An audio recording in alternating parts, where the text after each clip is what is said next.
Hello students, we are going to learn frequency polygon today. समझते हैं कि किस तरह से फ्रीक्वेंसी पॉलीगन बनाया जाता है। मैं एक थोड़ी सी रफ एग्जांपल दे रहा हूं पहले, फिर हम क्वेश्चन के साथ चलेंगे। सबसे पहले ये समझिए, हमने हिस्टोग्राम बनाना सीखा था। जैसे एक रफ स्केच दे रहा हूं, जैसे एक हम इस तरीके से कनेक्टेड रेक्टेंगल्स बनाते थे हिस्टोग्राम बनाने के लिए, राइट। सिर्फ इतनी सी चीज समझिए, थोड़ा बेस बनेगा तो बहुत इजी लगेगा आपको, मुश्किल नहीं लगेगा। लेट्स सपोज ये हमारे पास एक रफ मैंने हिस्टोग्राम टाइप बना दिया। तो हिस्टोग्राम में आप प्रॉपर ये रेक्टेंगल्स बनाते थे। फ्रीक्वेंसी पॉलीगन अगर आप इसी डायग्राम से समझो तो बहुत ही आसान है। वो क्या है कि हमें करना होता था, ये जैसे रेक्टेंगल है ना, इसका यहां पे मिड पॉइंट ले लो, इस रेक्टेंगल का मिड पॉइंट, सबके मिड पॉइंट्स ले लो, बस सबसे पहला काम। यानी कि हिस्टोग्राम से ही फ्रीक्वेंसी पॉलीगन बनेगा। सबके मिड पॉइंट्स ले लिए यहां पर, और इसके बाद जितना यहां पर हम गैप लेते हैं ना क्लास इंटरवल, उतना गैप मान लो पीछे यहां तक है, तो एक्स एक्सिस में भी उसका मिड पॉइंट लेना, नीचे भी। जैसे यहां पर इतना क्लास इंटरवल है तो आगे के क्लास इंटरवल का मिड पॉइंट यहां पे लेना, यानी कि एक्स एक्सिस तक हमें ये मिड पॉइंट लेना है जरूरी। ये रेक्टेंगल में तो लिया ही, ऊपर नीचे भी मिड पॉइंट ले लेना है। और इसके बाद आपको सिर्फ इनको ज्वाइन करना और कुछ नहीं करना है। देखिए इसको ज्वाइन कर दिया यहां पर, ये ज्वाइन पॉइंट्स ज्वाइन करने, जस्ट यहां से इधर नीचे ये ज्वाइन यहां किया और इसको फर्दर ज्वाइन कर दिया यहां पर। तो ये जो डॉटेड लाइन बनी है ना हमारे पास, ये डॉटेड लाइन क्या है? फ्रीक्वेंसी पॉलीगन है। तो सबसे पहले तो घबराना नहीं है, बस हिस्टोग्राम बनाना आता है तो हम ये बहुत ईजिली बना सकते हैं। लेकिन सवाल ये उठता है, क्या क्वेश्चन है कि क्या हमेशा हिस्टोग्राम बनाना जरूरी है? नो, हमेशा हिस्टोग्राम बनाना जरूरी नहीं है। तो चलिए बिना हिस्टोग्राम बनाए, लेकिन कंसेप्ट हमें क्लियर है कि फ्रीक्वेंसी पॉलीगन होता क्या है। एक्सरसाइज के क्वेश्चन स्टार्ट करते हैं और समझते हैं कि कैसे फ्रीक्वेंसी पॉलीगन बनाया जा सकता है। चलिए, read the statement of question number 6 is there on your screen. The following table gives the distribution of students of two sections according to the marks obtained by them. Section A और section B, दो table हैं हमारे पास इसमें, जिसमें marks दे रखे हैं और frequency दे रखी है। Question is represent the marks of the students of both the sections on the same graph by two frequency polygons. अब एक ही ग्राफ में फ्रीक्वेंसी पॉलीगन्स बना के सेक्शन ए और सेक्शन बी के मार्क्स को ग्राफ पे शो करना है। From the two polygons compare the performance of two sections. चलिए वो तो बाद की बात है, हम पहले पॉलीगन बनाते हैं फिर परफॉर्मेंस भी कंपेयर करेंगे। तो चलिए समझते हैं कि हमें पॉलीगन, फ्रीक्वेंसी पॉलीगन बनाना कैसे है। ध्यान से देखिएगा। देखिए सबसे पहले हमने क्या किया, एक टेबल बनाया, दोनों टेबल्स को कंसोलिडेट किया, क्योंकि मार्क्स मेरे पास सेम क्लास इंटरवल है 0 से 10, 10 to 20, इकट्ठा कर दिया। ये सेम सेक्शन ए की वैल्यूज, सेक्शन बी की। तो मेन चीज़ क्या किया, इसमें एक क्लास मार्क्स बनाने हमने।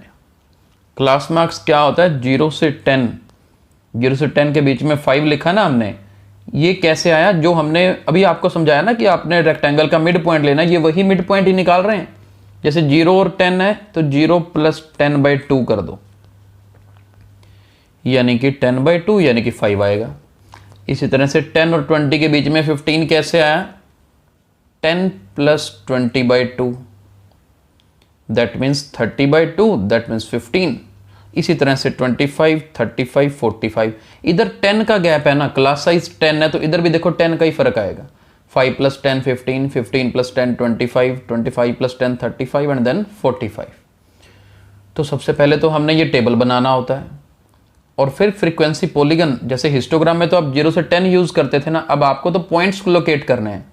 एक तरीका था हिस्टोग्राम बना के ऊपर पॉइंट लोकेट करते, उसकी जरूरत ही नहीं है। क्लास मार्क्स बना लिए, अब सिंपली आपने ग्राफ बनाना है। 5 और 3 को इकट्ठा पॉइंट मान लेना है, 15 और 9, 25 और 17, 35 और 12, 45 और 9। एक ग्राफ इसका बनेगा, एक ग्राफ इसका सेक्शन बी के साथ बनेगा। देखिए कैसे बनाना है हमें, ध्यान से देखिए। हमने क्या किया है अभी, सबसे पहले तो ये आपको जो डार्क नजर आ रहा है ना ग्राफ, ये जो डार्क लाइन है, मैं यहाँ पे हिंट लिख देता हूँ, इस तरह वाली जो लाइन है this is for section A, और जो डॉटेड नज़र आ रही है this is for section B. पहली चीज़ तो ये क्लियर होनी चाहिए।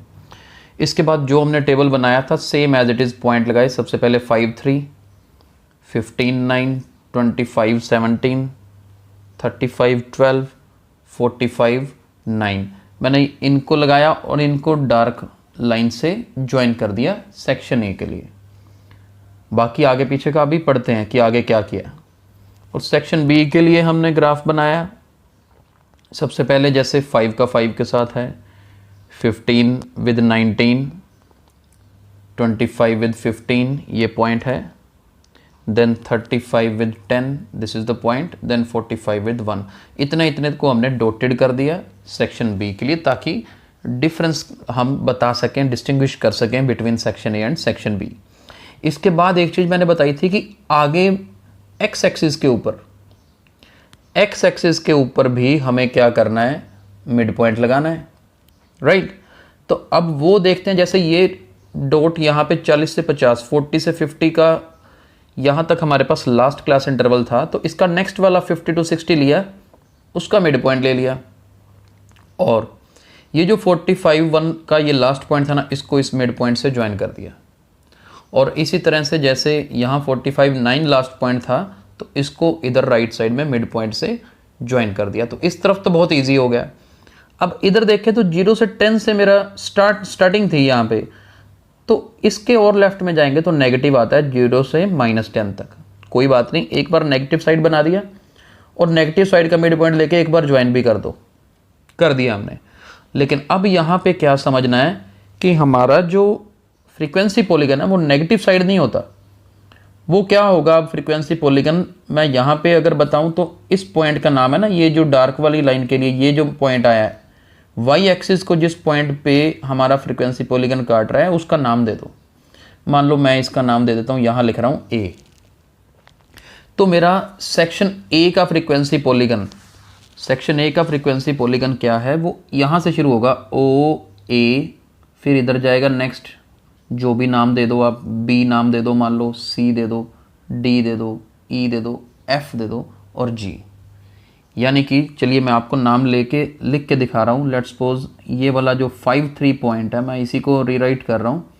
Let's suppose this is B 5 3, मैंने इसका नाम बी दे दिया। ये पॉइंट सी है, लेट्स सपोज 15 9, ये पॉइंट डी नाम दे दिया इसका, ये ई नाम दे देते हैं, ये एफ, और एफ के बाद इस पॉइंट का नाम जी दे देते हैं लास्ट वाला। ये समझने के लिए है, ना भी लिखोगे तो चल जाएगा, मैं आपको समझाने के लिए बता रहा हूँ। अब सेक्शन ए का फ्रीक्वेंसी पॉलीगन जो है ना, जो इस तरह से बना है, वो क्या है, oh A, then B C D E F G. ये स्पेशली मेंशन कर दो फिर, क्योंकि हमने यहाँ पर ज्वाइन किया है, तो किसी को ये नहीं लगना चाहिए कि आपका आंसर यहाँ तक है। ये क्लियर होना चाहिए हमारे ग्राफ से कि नहीं जी ओ ए बी सी है, या नहीं तो फिर हमें क्या करना होगा, फिर या तो इसको डिलीट करना पड़ेगा। वो समझ आ जाएगा कि सेक्शन ए का इन्होंने बनाया ही यही है। As you feel comfortable we can do, otherwise ये प्रॉपर ऐसे नाम लिख के हम बता सकते हैं। मैं नाम लिख रहा हूँ क्योंकि एक का लिख दिया तो अब दूसरे का भी मेंशन करते हैं। अब मान लो सिंपल एक काम करते हैं, सबका ओ ए बी सी लिखा ना, तो यहाँ पर ए डैश कर देते हैं। ए के ऊपर ऐसे सिंगल लाइन लगा दें छोटी सी, तो डैश बोलते हैं उसको। ये A dash, next point B dash, then C dash, यहाँ पर है तो इस पॉइंट का नाम हम डी डैश दे देते हैं। ये पॉइंट ई डैश, आगे वाला एफ डैश, लास्ट वाला जी रहेगा, ये सेम पॉइंट है तो लिखना इजी है। Oh A dash, B dash, C dash, D dash, E dash, F dash और जी, ये सेक्शन बी का हमारा फ्रीक्वेंसी पॉलीगन है। तो अब समझ आया कि फ्रीक्वेंसी पॉलीगन क्या है, हमने मिड पॉइंट्स लेके ही ज्वाइन करने, राइट। अगर तो ये 0 से 10 से स्टार्ट होने की बजाय मान लो हमारा ग्राफ 10 से 20 से शुरू होता तो बस ठीक है, फिर पीछे 0 से 10 के मिड पॉइंट पे यहाँ ज्वाइन कर देते, फिर ऐसा कुछ भी लिखने की जरूरत ना पड़ती, क्योंकि ये समझाने की जरूरत नहीं थी, हमारी line it was self explanatory. अब क्योंकि मैंने आगे लेफ्ट तक लेके गया, और ये ले जाना क्यों मुझे पड़ा, क्योंकि ये पॉइंट लेना है ना। ये पॉइंट आएगा कैसे, आपने इसको इसके साथ ज्वाइन किया, बीच में जहाँ पे ये वाई एक्सिस को कट कर रहा है तब वो पॉइंट आता है, इसलिए ये लेके दिखाना भी जरूरी था, राइट। आई होप आपको फ्रीक्वेंसी पॉलीगन बनाना समझ आया होगा। अब नेक्स्ट क्वेश्चन जो है वो भी फ्रीक्वेंसी पॉलीगन वाला है। मैं थोड़ा सा हिंट दे देता हूँ, उसमें जो क्लास इंटरवल है ना 0 to 6, 7 to 12 है, कॉन्टिन्यूस नहीं है, लेकिन क्लास मार्क वही आएगा, ऐड करके मिड पॉइंट निकाल लेना, बिल्कुल इसी तरह से है। आज वो क्वेश्चन आप ट्राई करिए, अपने हाथ से प्रैक्टिस करिए, बनाइए, कल आपको उसका सोल्यूशन मिलेगा, आप अपने आंसर्स को कंपेयर करिएगा। Thank you.